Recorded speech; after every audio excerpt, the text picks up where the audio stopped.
Okay, everybody, you know we've been hanging out in the 70s and the 80s a whole lot lately, so I think it's time we take a little jaunt up to the 1990s and check out a little gem. Let's do it.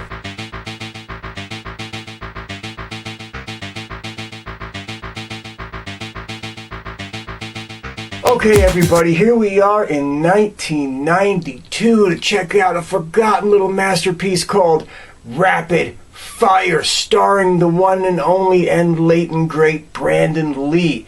Now we're going to get into the specifics, we're going to get into the cast and everything, but before we go any further, you know the routine. To the trailer. Brandon Lee is Jake Lowe. He wasn't looking for trouble. He saw me with Chang! But it found him anyway. The Chicago branch of La Cosa Nostra. He hasn't pulled the trigger in 15 years. And you, my friend, were there to see it. Now, he's a witness. We'll be under 24-hour FBI protection. So who else is testifying against this guy? Who's about to become a target. Freeze!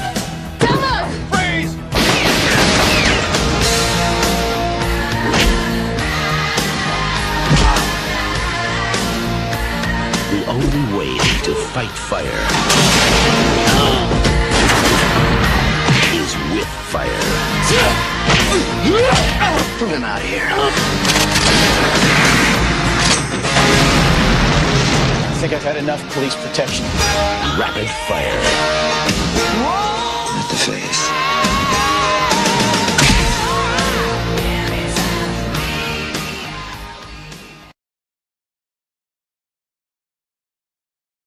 Okay, this movie was directed by Dwight Little. Now, he's not a name that you're going to sit there and say, oh my god, I know him, like Spielberg or Carpenter or Scorsese or something. But he was on the scene and he was having a little bit of success, kind of, with motion pictures. We're talking, he did Halloween 4, he did March for Death and Free Willy 2 and Broken Arrow, Deep Blue and Anaconda, The Hunt for the Blood Orchid, and Tekken, and Last Rampage, and he did TV shows. You know, he directed 24 and Arrow. So he's out there. He's in that field. If it's an action shit, you know, he's kind of mixed in there. So don't know his name as many as others, but you will know his work. Okay, now this movie has a cast of zillions, so we're gonna have to go through this quick. We'll be here all day. Anyway. Obviously, starring as Jake Lowe, Brandon Lee. What more needs to be said? Tragically, his career ended way early, but what he left behind was cool. I mean, yeah, there's some things that... we'll get into all that. Anyway, he was in some movies like Legacy of Rage. He was in Laser Mission. He was in Kung Fu the Movie, not the launch-off pilot movie from the 70s, but this other thing that they did much later on. He was in Showdown in Little Tokyo. And of course, other than this, he was in The Crow. You know how I feel about that motion picture, folks. Okay. Let's get going. We'll wax poetically later. Okay, playing Lieutenant Mace Ryan was Powers Boothe. Powers Boothe. Hey, come on, the name of Powers Boothe. Anyway, he was in a bunch of good shit over the years. He was in stuff like Red Dawn and Southern Comfort and A Breed Apart, and Cruisin' in the Emerald Forest, Extreme Prejudice, Tombstone, for fuck's sake, Sudden Death, Sin City, Frailty, which was a great flick that gets overlooked. You know, it's just, man, whatever. But Powers Boothe is in this, and that's all you need to know. Okay, playing Antonio Serrano was Nick Mancuso. You heard me talk about him a few episodes back in Death Ship. Anyway, he's been in great stuff.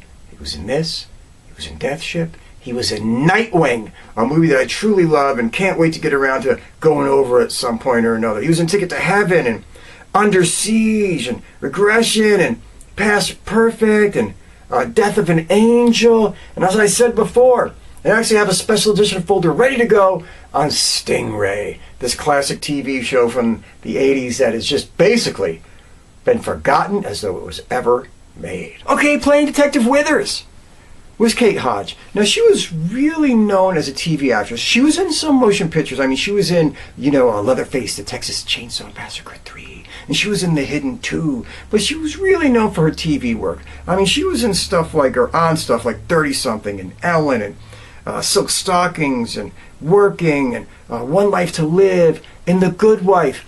And she was one of those people out there that had a solid career. Never really, or at least for me, jumped out again in a motion picture. It wasn't like one of those people that I'm like, I remember her face. Maybe it was the hairstyle threw me. I just didn't know she was in other stuff. But she was in a bunch of other stuff. She had a solid career. So, hey, God bless her. Kate! Playing the FBI agent Frank Stewart. It's Raymond Barry.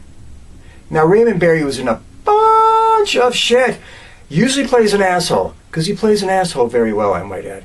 But he was in stuff like Year of the Dragon, Out of Bounds, Born on the 4th of July, Training Day, Dead Man Walking, Sudden Death, The Ref, Cool Runnings, Falling Fucking Down. Well, fucking wasn't in the title, but Falling Down. Come on, man. He's been in a zillion things. As soon as you see his face, you know who he is.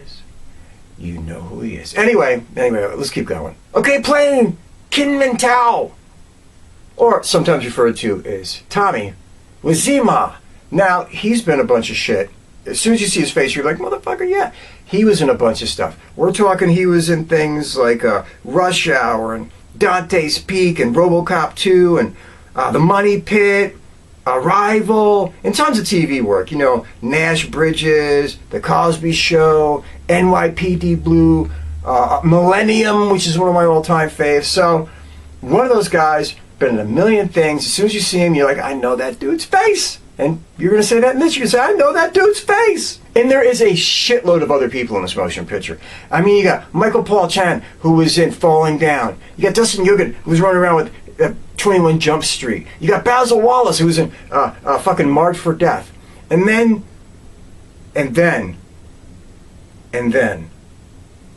you got Leong. Now, he's not as big a star as the other ones, folks. He's not. But he was in so many motion pictures, I wanted to give him a little bit of special notice in this.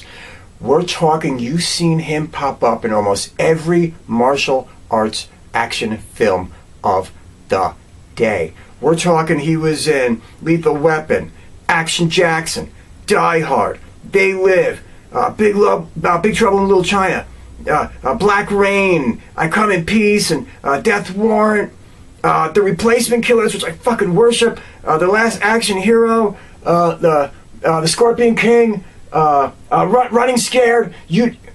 The dude was in everything, man. As soon as you see him, because he always had the mustache, he always had the long hair, man, to me, that's like fucking royalty status. Yeah, he always just played some henchman. He barely ever spoke in a motion picture. But he's been in a million fucking flicks. Oh, yeah. Okay, folks, as always, I'm going to try to keep this to 90 seconds or less. To the best of my ability. Anyway, here's the story in a nutshell, the way it goes. Jake Lowe, college student, Brandon Lee. Anyway, he was at Tiananmen Square with his father. His father was an army agent. He taught Muay Thai, Wing Chun, Kung Fu, all that kind of stuff. His father was killed at Tiananmen Square. And kids are always trying to get him to speak out at these Tiananmen Square rallies that they have. But he's not really into it because he's kind of an outsider loner, just wants to be left alone, doesn't believe in politics, doesn't believe in much of anything. Anyway, this hot chick lures him to a party one night to kind of help out the protester kids, getting him involved. And he happens to fall in on a shooting, and he witnesses the shooting. The shooting is Nick Mancuso, Anthony Serrano, and he is taking out one of the henchmen of Kinman Tau. See, Tau and Serrano used to know each other. Serrano was a big mobster. Now he's fallen down this shit level. And he wants to cut in on some of Tau's action, take over some of the heroin shipments coming in. That end of the deal. Tau ain't digging. He's like, yeah, we were friends once, but you ain't getting my money, honey. And that's just the way it goes. Anyway, Serrano says, I'm going to do it by force. Goes in there, kills one of his boys, takes his books, but there's a problem at this party. There's a witness, and that is Jake Lowe. Well, turns out Jake Lowe gets cornered by the feds, say, we got to prosecute this guy, you're our only witness. Turns out the feds are in on it, and they're bad, they're trying to kill Jake Lowe, so he's on the run. And when he's on the run, he meets up with some cops, some good cops that aren't afraid to use him too, but they're good cops, you know what I mean? And they're trying to take down Kinman Tau.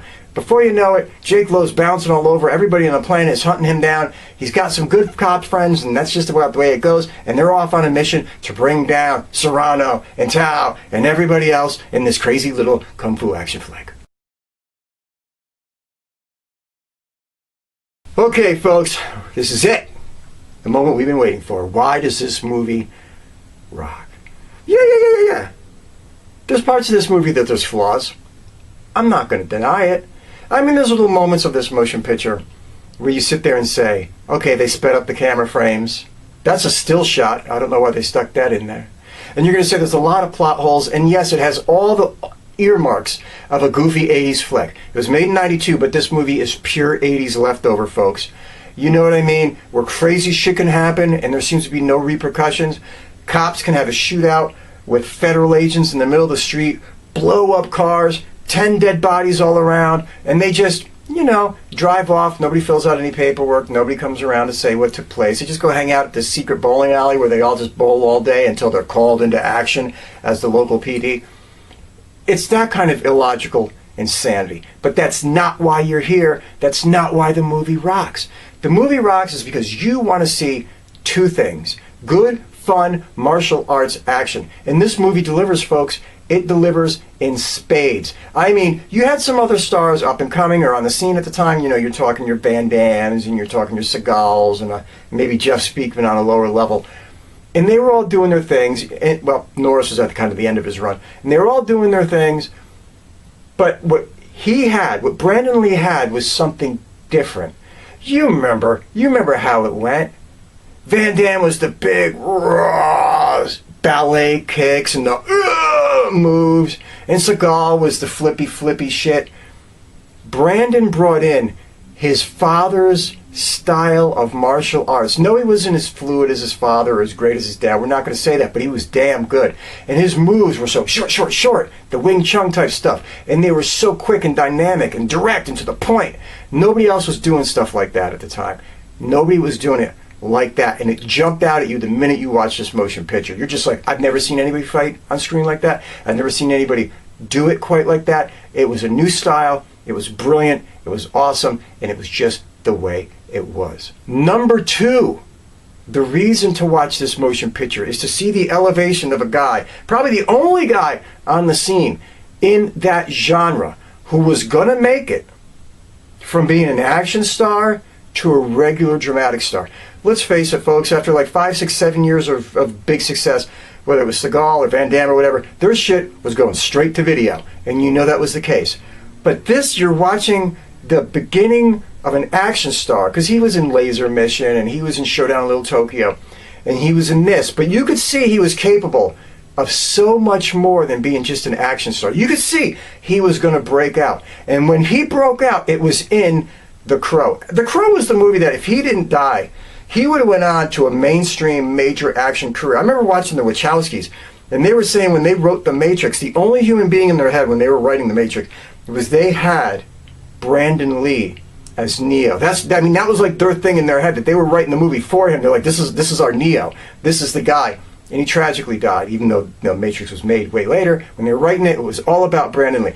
This guy was going to be a major breakout star into the regular realm of motion pictures. Past the hot type stuff, you know what I mean? Past all of that, he was going to be in the big leagues with the mainstream people. And it was such a shame. I remember it like it was yesterday, to see him taken out in his prime when he was just about to branch out and break out more than an action star, more than just the son of. He was going to be somebody in the business, and it was just tragically ended too soon. Anyway, folks, watch Rapid Fire. Good flick. Solid flick. Has its flaws. Who gives a shit? If you're a martial arts freak like I am, you're going to love this motion picture. If you want to see Brandon Lee as the tree just blossoming in the spring, about to be something major, but a tragedy happens and ends it, this is the movie.